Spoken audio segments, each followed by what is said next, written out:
Assalamualaikum warahmatullahi wabarakatuh. Selamat datang lagi sahabat di channel One Opini dimanapun Anda berada saat ini. Pada video kali ini kita akan membahas di mana ada sebuah rekam jejak digital dari Rosuryo, yang dimana pada waktu itu komika Kiki menroasting abis-abisan dari Rosuryo dan menyindir kinerja Rosuryo pada waktu itu sebagai Menpora dan lain sebagainya. Apalagi tidak hafal lagu Indonesia Raya, itu diakibatkan karena sering menonton film-film yang lain. Itu roastingan dari komika Kiki. Dan di video selanjutnya di mana Sudarsono menantang adu tinju kepada Rosuryo di atas ring, sahabat-sahabat, dan mengajak masyarakat untuk membawa panci pada saat Rosuryo disidang di pengadilan nanti. Nah, bagaimana videonya? Kita nonton sama-sama berikut ini. Next, kita ke si kumis manja. Bapak Roy Kiyoshi. Bukan dong.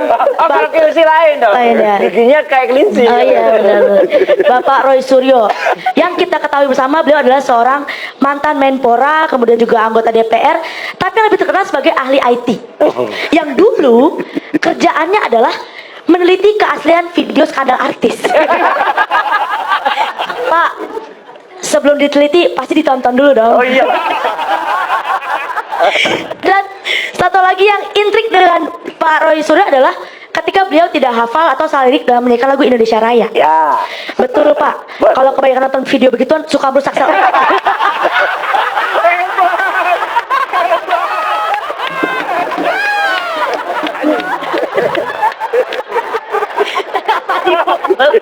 Kenapa? Tahu nih ketawain Rosuryo parah. Tapi ada satu kasus yang paling menghebohkan, yaitu Pak Roy Suryo pernah terseret kasus lupa bayar rawon setan di Surabaya. Ketika sampai Tapi ada yang lebih lucu. Sekarang di warung itu jangan diganggu deh. Ya jangan. Di warung itu sekarang ada foto saya bisa dipasang di sana. Jadi asik kan? Iya, kalau itu sindiran. Senang lagi lo. Iya. Iya, jadi bapaknya lupa bayar rawon setan waktu makan di Surabaya. Iyalah. Sesampai di Jakarta, kok iyalah? Gimana? Iyalah. Ya kok bangga gitu loh.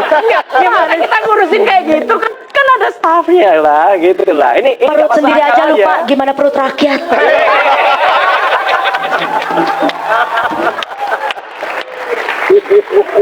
Namanya juga di traktor, tahu yang traktor lupa, yang kena kita. Alasan, emang kita anggota DPR mau banyak alasan.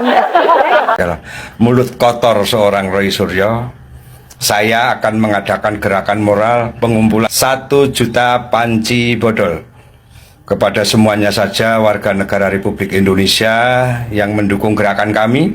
Kami mohon bila panjenengan semua, Bapak Ibu semua punya panci-panci bodol yang di rumah, mohon untuk berkenan dikirim ke kami. Alamat nanti bisa di running tag, bisa dilihat pada seorang Sudarsono, di mana panci-panci tersebut nantinya akan saya gelar di saat sidang perkara Roy Suryo. Gitu. Berikutnya setelah nanti gelaran sidang selesai, kita juga buat monumen panci bodol untuk Roy Suryo. Dan jangan lupa saksikan pertandingan tinju, karena saya menantang ingin duel tinju dengan Roy Suryo. Kenapa ini saya lakukan? Ya karena di saat tanggal 16 kemarin di rumah Bapak Joko Widodo, saya kan hampir pukulin orang itu. Orang-orang yang terprovokasi oleh kalimat-kalimatnya Roy Suryo. Untuk saya tidak. Makanya saya ada tantangan terbuka untuk Roy Suryo.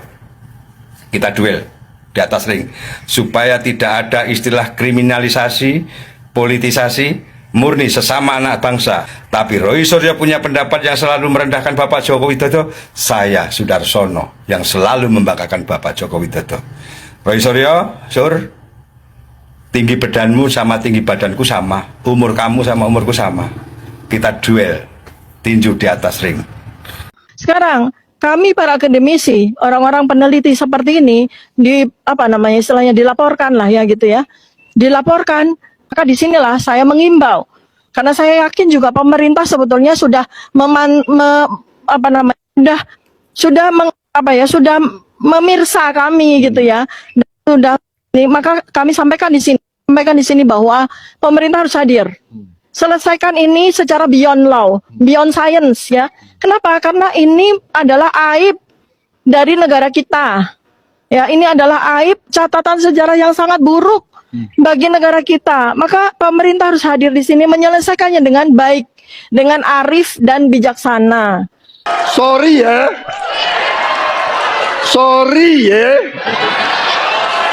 Dokter Tifa ketakutan karena sudah dilaporkan. Dokter Tifa ketakutan ya karena sudah dilaporkan sama Pak Jokowi ke kepolisian. Katanya bilang seharusnya itu tidak dimasukkan ke ranah hukum. Lah nek ora dimasukkan ke ranah hukum, kuwi iku malah dadi nek mitnah bolo. Pak Jokowi itu sabarnya minta ampun.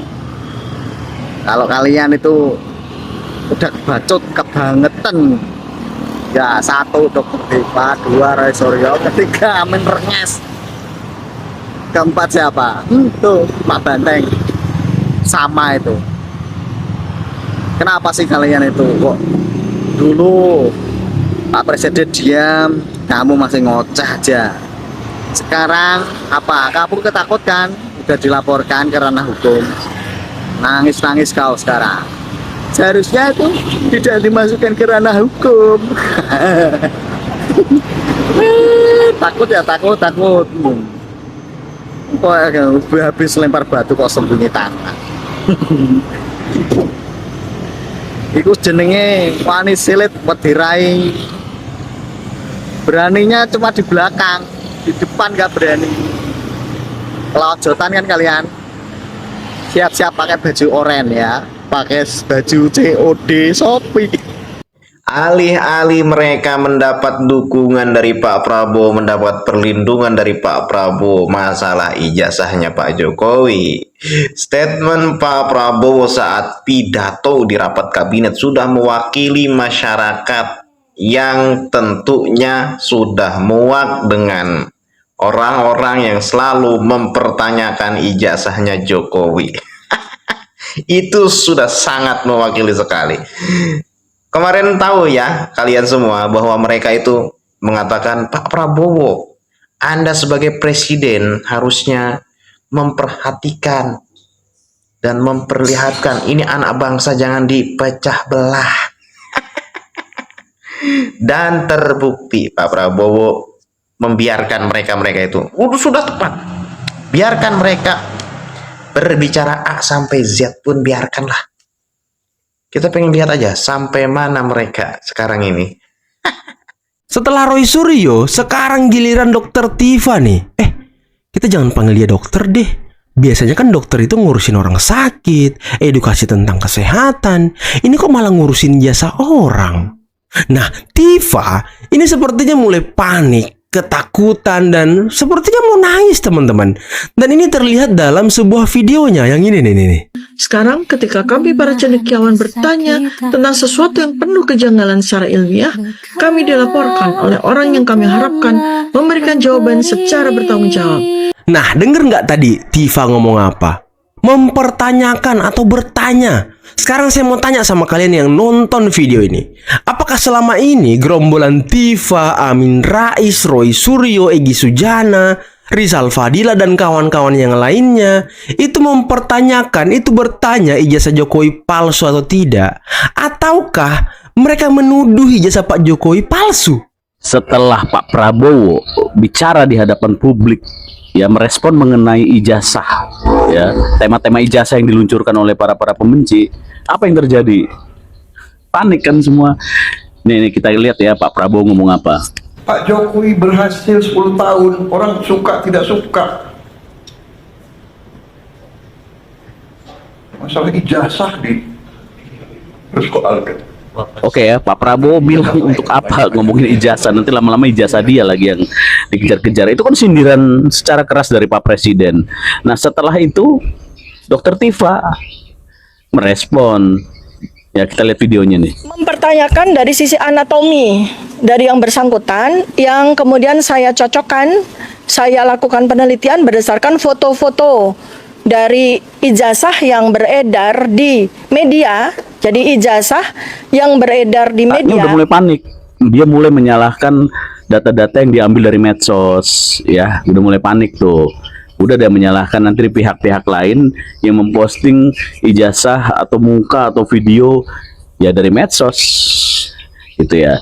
Nah, ini yang lucunya nih, para kuasa hukumnya stres. Lihat.